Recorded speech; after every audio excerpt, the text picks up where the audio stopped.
This week on Quadriga. Paradise Lost? Crusade on Catholic Bling. Pope Francis has put humility and poverty at the center of his vision of the Catholic Church. And now he has ordered the Bishop of Limburg to leave his diocese, pending the result of an investigation into the financial scandal that surrounds him. Bishop Tebartz-van has been accused of trying to conceal how much has been spent on his lavish new residence. The scandal has also generated a wave of outrage in Germany about how churches are funded. Are we witnessing a media campaign or a genuine process of reform within the Catholic Church? Your host this week, Ali Aslan. Hello and welcome to Quadriga. 5 centuries ago, Martin Luther launched a reformation right here in Germany in order to address what he perceived to be abuses and excesses within and by the church. And thanks to a German bishop, now in the 21st century, we are now examining the relationship between money and religion once more. And I will do so together with 3 individuals who've been following the story very closely. Welcome to Alan Posner, who is a correspondent and commentator for the German daily newspaper Die Welt. He is also one of Germany's most widely read bloggers. John Berwick is a British-born journalist and Deutsche Welle's very own religious affairs correspondent. And Claudia Keller. She's an editor for the German daily newspaper Der Tagesspiegel, where she writes primarily about religion. Welcome to you all. John Berwick, let's look at the fact. The German Bishop Franz-Peter tebartz-van spends approximately 31 million euros on his new residence in Limburg, which was projected to cost approximately 5.5 million back in 2010. We're talking about a gap here of 25 million at the end of the day. Are we making too much of the story? Is this much ado about nothing, or is the outrage justified? There are 2 investigations going on at the moment into that very question. The first one is being conducted by a committee of the German Bishops' Conference, which is looking really is focusing on the moral aspects of whether the bishop behaved in an acceptable fashion or whether there is moral blame attached to his actions. There is also, parallel to that, the state prosecutors in Germany are also investigating allegations that he committed perjury in this case. Both those investigations are quite far from complete, as far as I understand, and we live still, I thank God for it, in a country in which one presumes innocence until one is proved guilty. I would refuse to make any judgment on either of those issues. And Alan Posner, of course, it's not just his residence, or rather the cost attached to the residence that is in question. The bishop also took a first-class flight to India, paradoxically to visit poor children. Another fact that he allegedly lied about. Are we seeing a pattern here? I don't know. I would agree that, he hasn't been proven guilty on anything. I mean, this first-class flight, right? He told Der Spiegel, I flew business class. He was upgraded. What he was talking about was the costs. He only paid business class. Now, you and I probably don't even fly business class, but if we do and we're upgraded to first class, hey, do we take it? Of course we do. Do we say, no, I'm only traveling business class? And this whole thing seems to me a storm in a teacup. It's 30 million euros. No one could ever have believed you could build a bishop's residence plus a diocese center for 5 million. That's crazy. Anyone who's ever built a house knows it's going to cost more. It's the diocese's money. He didn't take any credits. The total cost of this center, which is, by the way, a beautiful work of architecture, is about what Berlin spends every month to keep its non-flying new airport a ruin. I mean, come on, let's get real. Let's get real, says Alan Posner. Claudia Keller, would you agree with his assessment that we are really blowing this out of proportion? Well, I think if he had renovated the cathedral in Limburg, it wouldn't have come up with this storm, but it's his own residence, and it's mainly for his own purposes and maybe for 2 or 3 other clergymen. and not for public. So I think he should have tried to at least minimize the costs, maybe from 5 to 10, or I don't know. And he should have informed the public. I think one part of the problem is that he's a kind of obviously self-centered person who thinks there's no one who can judge me besides God or the Pope. There's no one above me, and I can do what I want. And of course, this crisis, or rather the story, breaks at a very inconvenient time for the bishop anyway. For one, we are in the midst of a Euro crisis, of course, where people tend to be a bit more sensitive, if you will, to monetary issues. But perhaps more importantly, this is the time of Pope Francis. Pope Francis, from the very first day since he took office, made it clear that he wants a church that is poor and for the poor. So do you think that the bishop would be under the same fire that he is right now with his predecessor, with Pope Benedict? I think one needs to broaden that question a little bit. Poverty in the view of Catholic theologians is not a virtue in itself. Poverty is a social affliction. It's a much, much broader issue than, for example, the title of this broadcast suggests, if I may say so. Pope Francis has not, as the media often present him, has not started some unexpected revolution within the Catholic Church.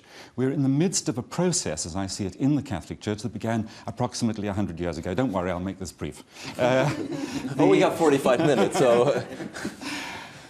Where up until that time, particularly at the end of the 19th century, the model for the church, most people, theologians even, in viewing and defining the nature of the church, really thought in terms of the church as being a kind of state with a monarch and with courtiers and a governing structure rather like a state. Theologians in the 20th century began to think very seriously that this was a serious distortion.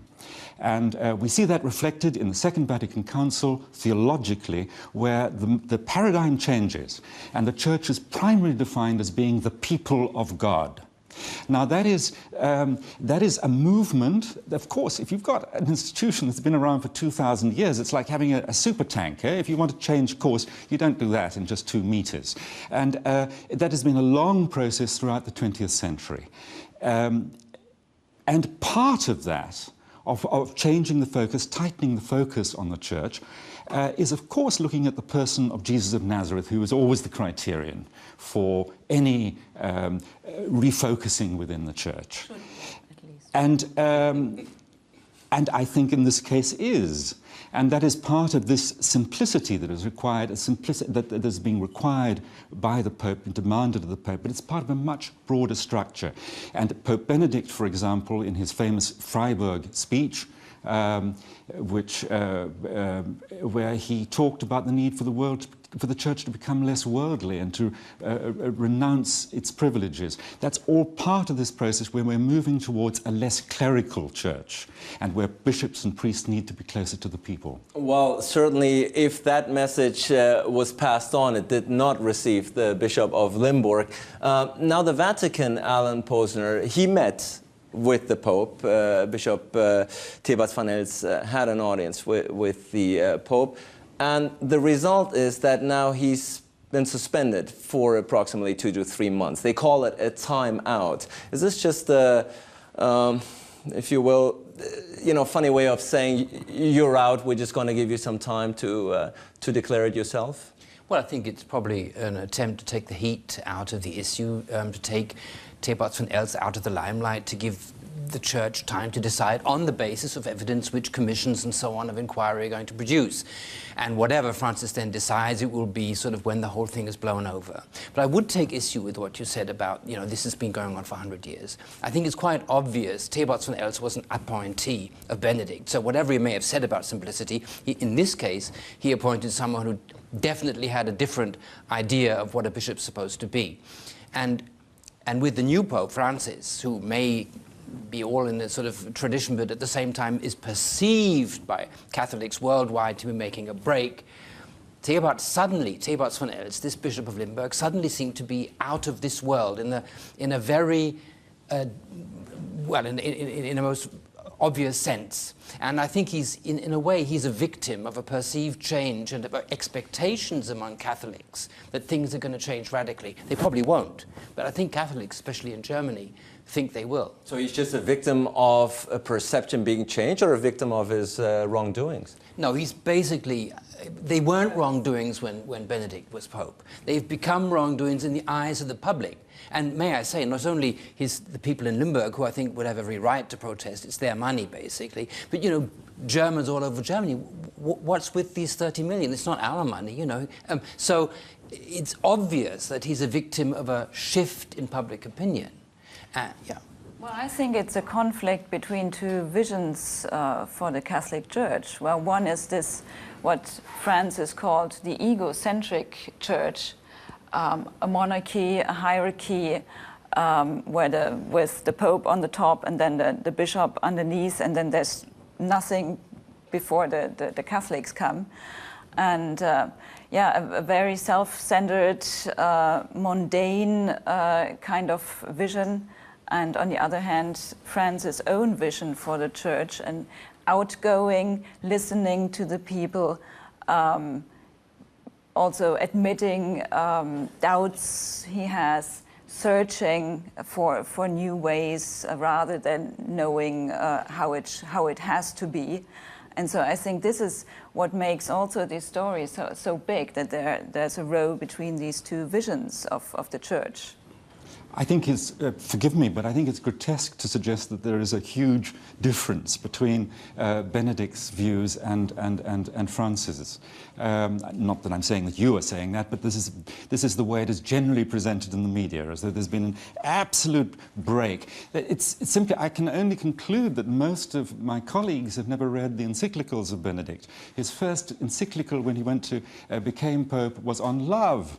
Wow. That in his public statements he was never moralistic that I can think of. In contrast, for example, to his predecessor John Paul II, who could get himself worked up into quite a lather about moral issues in public.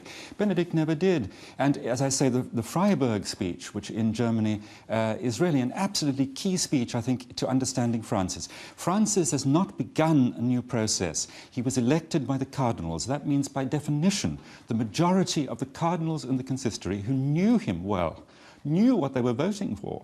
But you're talking about insider knowledge. The public perception is an entirely different thing. Or the media picture. Or the media perception, which, yes, you know, obviously results in public perception. And there you do see a change in perception, I would say, between the two approaches by Pope Benedict and Pope Francis of Assisi.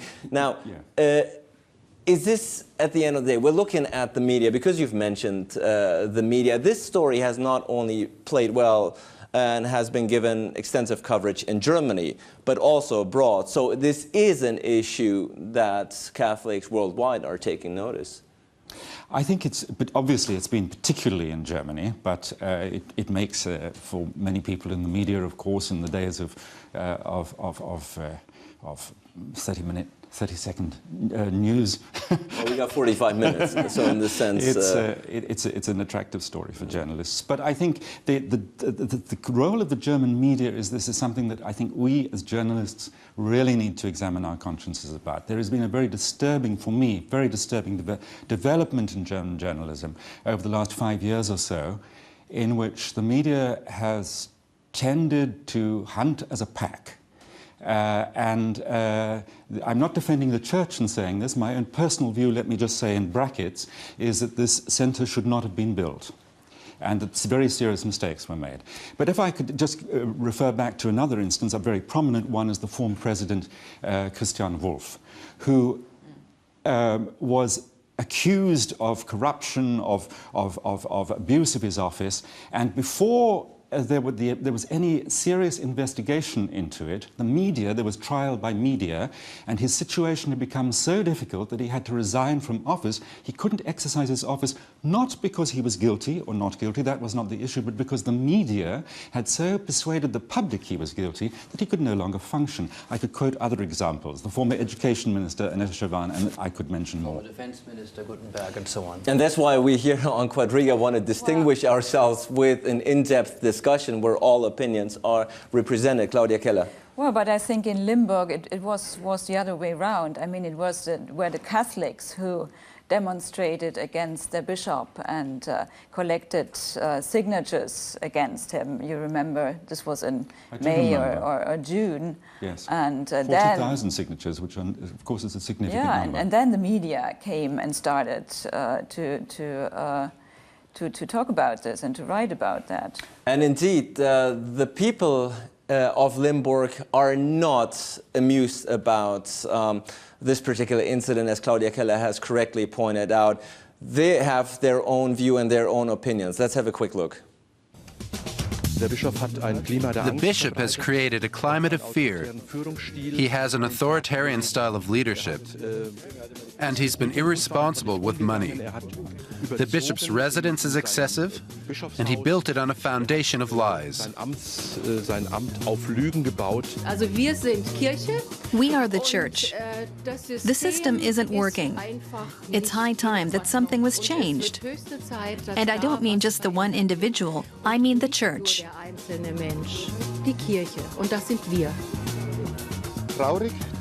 think it's sad, because this ostentatiousness is not appropriate nowadays. On the other hand, we would not have all these wonderful Baroque churches in Bavaria and elsewhere if there had not been luxury in the past. You have to see it in that context. I think this whole story's been exaggerated. I've looked at the architecture, and I like what they've built there. I think it's all a bit hypocritical.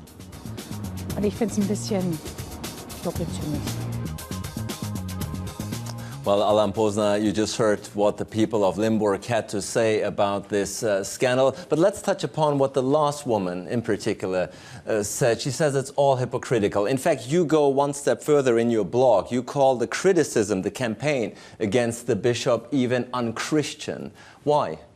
Well, it's unchristian because it's unchristian to hound anyone, not only a bishop, but also a president or even anyone. I mean, an individual who's made responsible for failings, as we've heard, which people see in the whole church. They make him, in this case it's a he, into a scapegoat for things they don't agree with. And this is what's happening here. And this is, I agree, it's something that's very specifically German, specifically something in the past 5 years, and it's disagreeable. And you heard what the people were saying. They were talking about ostentation and so on. They were talking about things which quite generally are perceived as problems within the Catholic Church, and they make one person responsible and hound him out of his diocese. And I agree, that's not Christianity. In fact, and this sort of, we're supposed to be so humble. I mean, come on, you know, it seems, you know, I'm not going to criticize Pope Francis now, but, you know, he doesn't live in a slum in India, and of course he doesn't, and he can't, and if he did it would be, you know, and that's something for Mother Teresa, it's not something for the Pope. So the idea that you can somehow make everything equal and the church could go back to what it was when Jesus was roaming around Nazareth and Galilee, that's not going to happen. So there is a whole unchristian idea here, which is very disagreeable, whether it's Mr. tebartz-van or whether it's Christian Wolff or whoever. I think your point is well received, but at the end of the day, isn't the church, as any other institution, also accountable for its misdoings?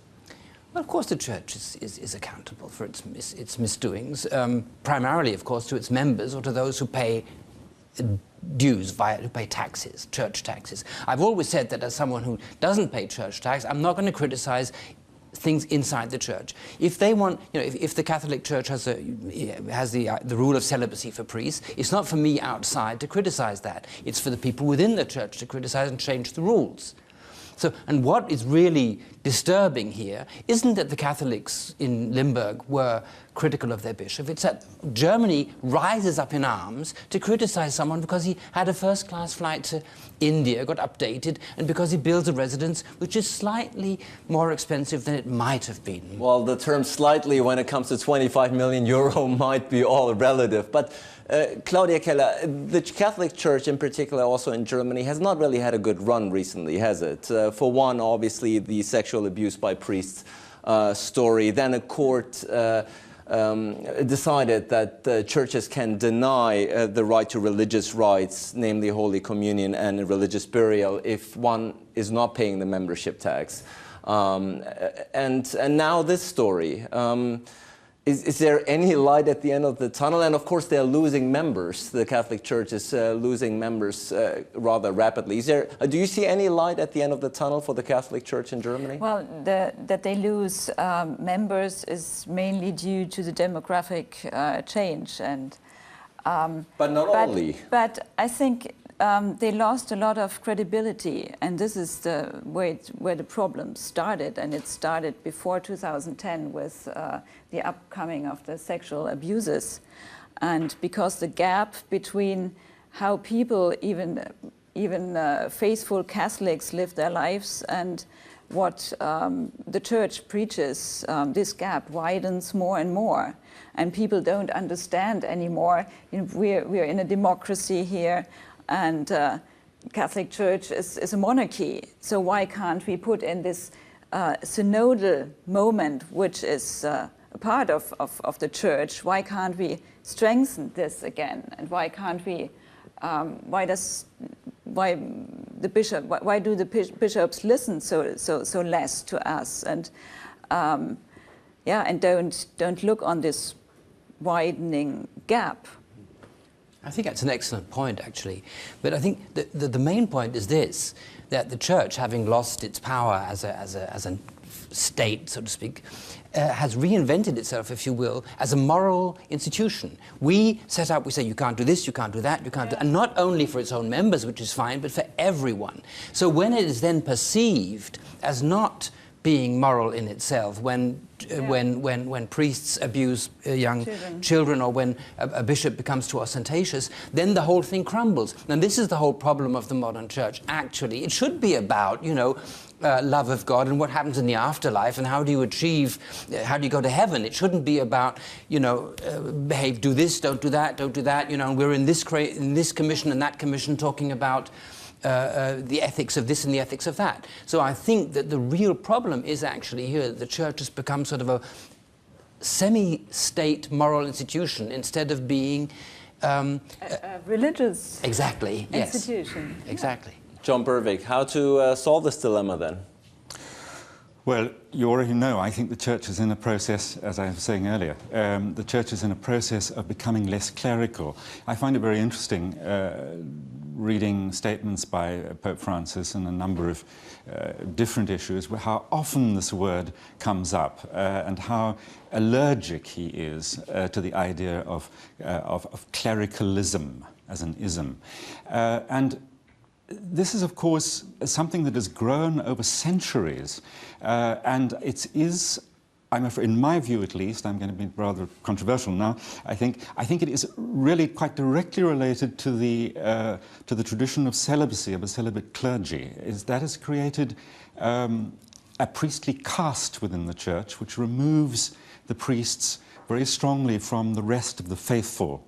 And at the top of that, of course, is this monarchical structure that developed during the Middle Ages, with the Pope as a monarch, an absolute monarch, surrounded by the cardinals as courtiers. This is a very unfortunate structure and needs refocusing. As I say, it's something that can't happen overnight, but it is happening.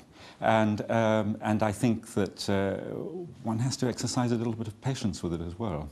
Claudia Keller, there's even the notion, amid all the scandals, 30% of Germans, for instance, of German Catholics have left the Church due to the sexual abuse by priests. And the Vatican scandal, now the Vatican Bank is now also under investigation for allegations of money laundering. There are a lot of people who are now getting the sense, you know what, I'm a believer, I'm religious, but I don't really need the church. I don't really need a bishop, a cleric to, if you will, sanction my belief, my personal belief. Yeah, well, this is an outcome of the individualization of society, and this will go on.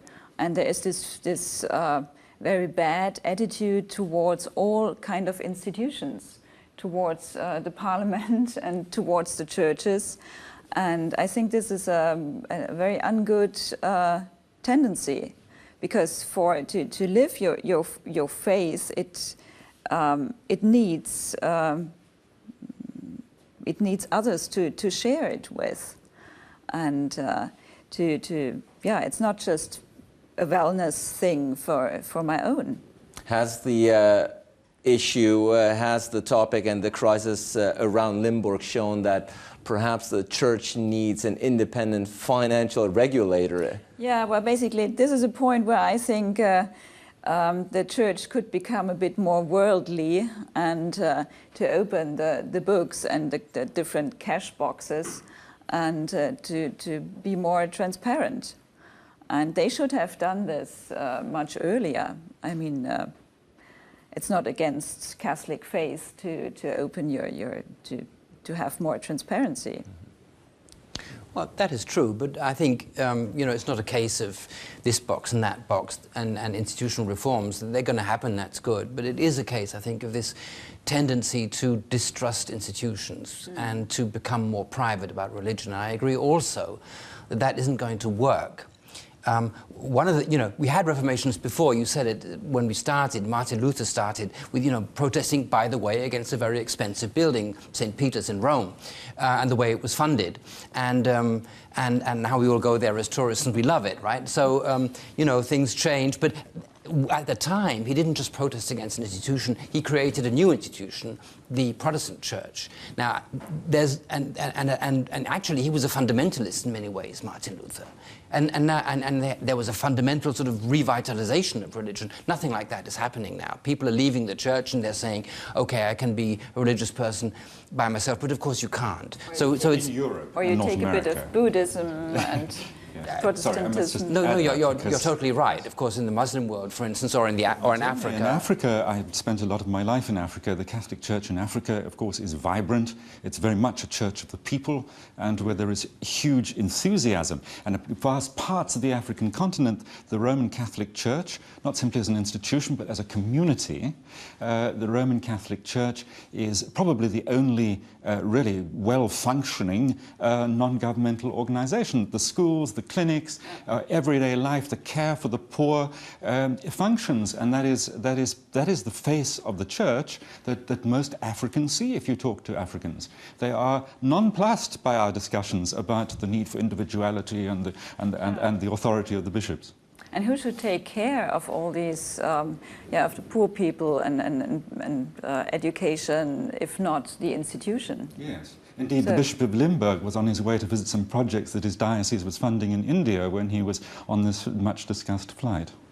And the bishop, or rather the Pope, now has this hot potato on his hand, the Bishop of Limburg, and it was clear by his decision he doesn't quite know how to deal with it, does he? At the end of the day, he gives him a timeout, but he suspends him, but he doesn't really throw him out.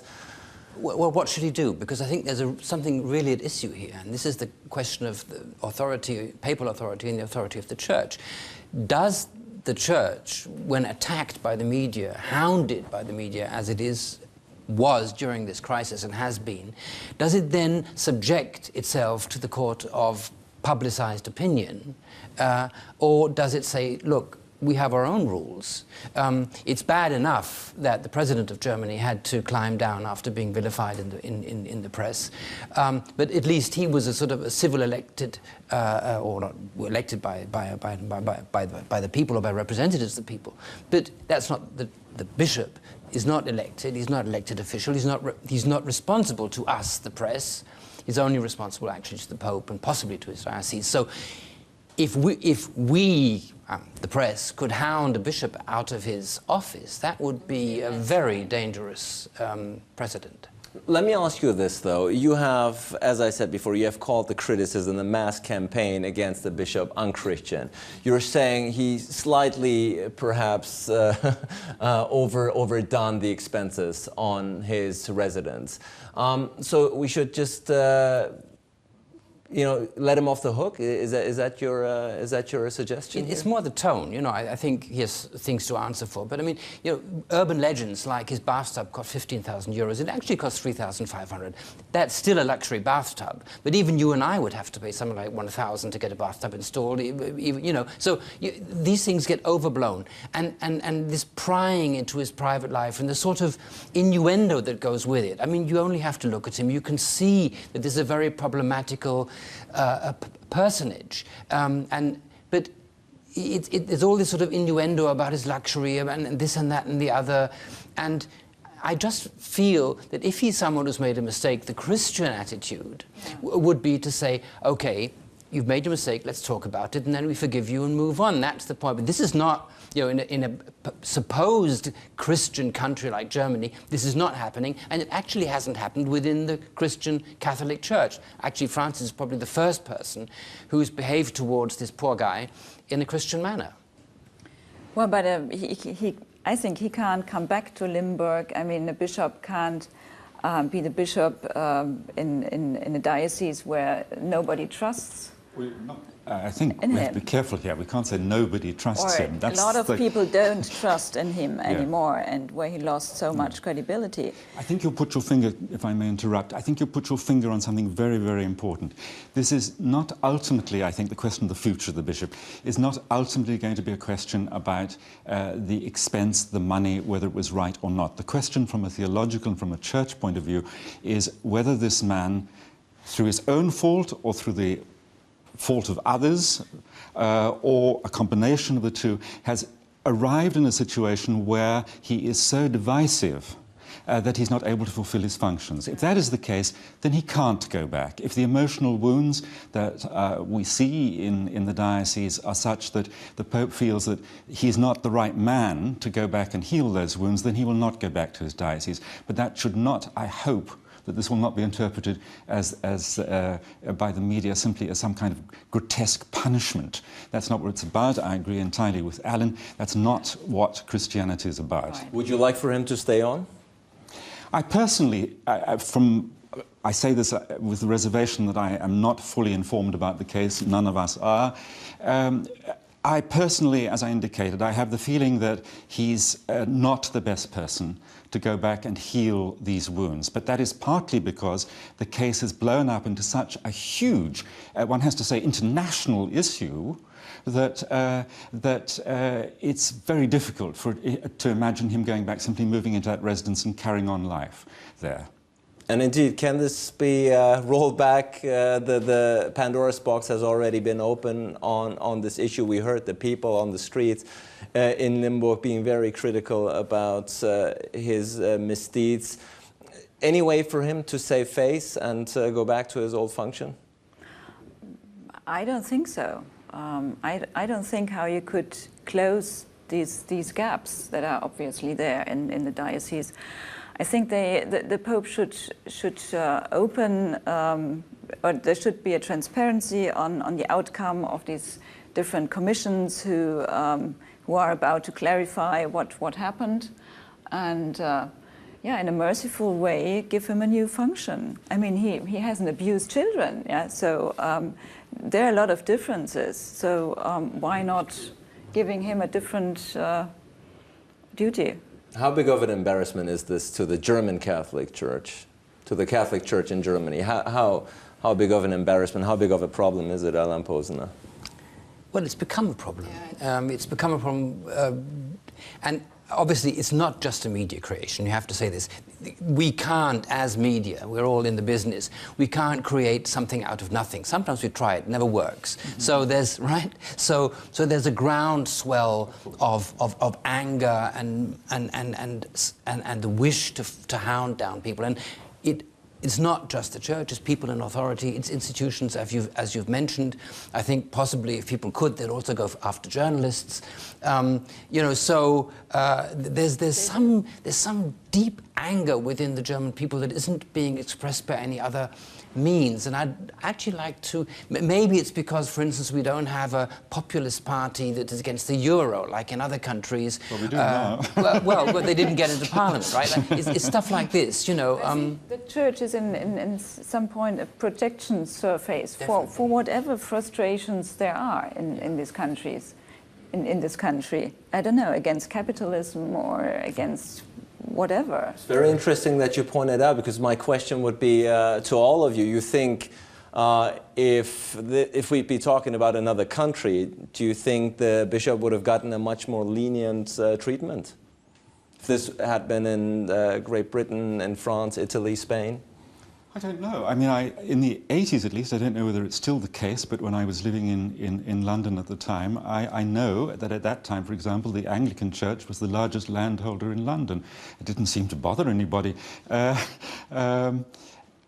think I would like to say, because we're coming presumably towards the end of the broadcast, I would like to get something that I feel very strongly about. The moral outrage in Germany, to what extent it's justified, as I say, I want to leave up in the air. But the moral outrage about this lavishness and so on, I think, and that many people are actually making a mistake about Francis. He's not, Pope Francis, he's not simply wanting to make the church live more simply. He wants the world to become a more loving, compassionate and sharing place. And Germany and the German public have to ask themselves this question as the fourth largest economy in the world and one of the most prosperous societies in the world. Francis definitely, in love and compassion and gently, as is his wont, would like to confront German society with the question, good, if you feel outraged about this, go home tonight and think quietly about what you personally are doing in terms of your moral responsibility for the starving, the oppressed of the world. That is really the key of his message and what this is really about, rather than bling.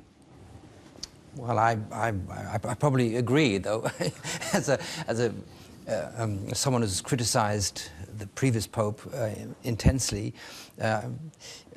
It hurts me a bit to agree, but it's true. I mean, it's true. And of course, Germany is not a loving society in many respects. The way we treat our children, the way we treat nurses and teachers, and the way we treat immigrants, and so on. So we, indeed, I think there is something very not only unchristian but hypocritical about the way we're bashing someone because of his bathtub, whereas we are sealing ourselves off as much as possible so as not to have to share our wealth with other people in Europe and outside Europe. Yeah, maybe this outrage is the consequence of for bad conscience. I don't know. Yeah, that's very Freudian, but this is before it turns into a more psychological debate. But it is interesting that you at least seem to agree that this is a very German phenomenon, this story. Am I reading you correctly? I don't know. In Italy or in Spain, now that these countries are in the crisis, if there would have been a bishop building such a expensive residence, I don't know. But it is typically German, and this whole idea of not being able to appreciate that other people have it better. Right. There's ostentatious. We've never been able to live with ostentatious spending, with ostentatious living, with ostentatious wealth. We always feel it's a very Prussian idea, not so much Bavarian. They had Baroque churches and everything, but we're very rigid. And it does go back to Martin Luther, too, to the Reformation, to this idea that you should be in black and so on. And somehow I think it's very Pharisaian. It's, oh, I'm holier than thou because I'm not wearing a purple tie, I'm wearing a black cassock. But Germans, especially Protestant Germans, tend to be like that and not to be happy around wealth. And it's unfortunate because we are so wealthy, and it's hypocritical. Yes, I think an example of this is, it's astonishing. I love Berlin, and I've lived here now for 25 years, first of all in West Berlin. And I was very excited after German reunification about the old new capital of Berlin becoming something very beautiful and attractive. And I have been really quite dismayed at every building project that has been suggested, public building project in Berlin, the large buildings down unter den Linden, the restoring of buildings, the question about whether the palace should be built in some form, that these turn into often very bitter discussions. I mean, I think the discussion is legitimate to say, should we spend the money on this, or could it be spent better on something else? Infrastructure, German infrastructure needs investment badly, and so on. That's a legitimate discussion, but it's the bitterness with which the debate is carried out, with people saying, you know, the Chancellery is a couple of meters higher than the Reichstag, and is this because the Chancellor considers herself, or in those days when it was built, Chancellor Kohl considers himself to be more important than the Parliament? I find this kind of discussion really quite difficult. Yeah, but to play devil's advocate, maybe it's pettiness, if you will, that makes this country function, Alan Posner. Well, if you will, yes. It's. I mean, that's again. That's we associate that with Swabia in Swabia in southwestern Germany, with people, you know, penny pinchers, you know, and indeed it has something to do with German efficiency with money. But still, you know, talking about Christianity, if you do quote Jesus of Nazareth, that's this famous thing where the women anoint him with precious oils, and one of his disciples says, "These oils, we could have sold them and given the money to the poor." And Jesus says, you know, but no, you will always have the poor with you, but you only have me for a short time. And by the way, the disciple who protested was Judas, the guy who betrayed him. So, you know, there's something there. Even as a Christian, you have to be able to live with people having a good life. And the good life we all want, of course, and we, of course, and hopefully will continue to have. For now, you can see more and find out more about this story on the show People and Politics. Our colleagues have taken another look at the discussion we've been having today, and I want to thank my guests for shedding some light. I think we've had a variety of opinions here. There's no hounding, if you will, if on this program that we've been having. So thank you for shedding some light. I want to thank you out there for tuning in, and looking forward to seeing you again next week for a new edition of Quadriga.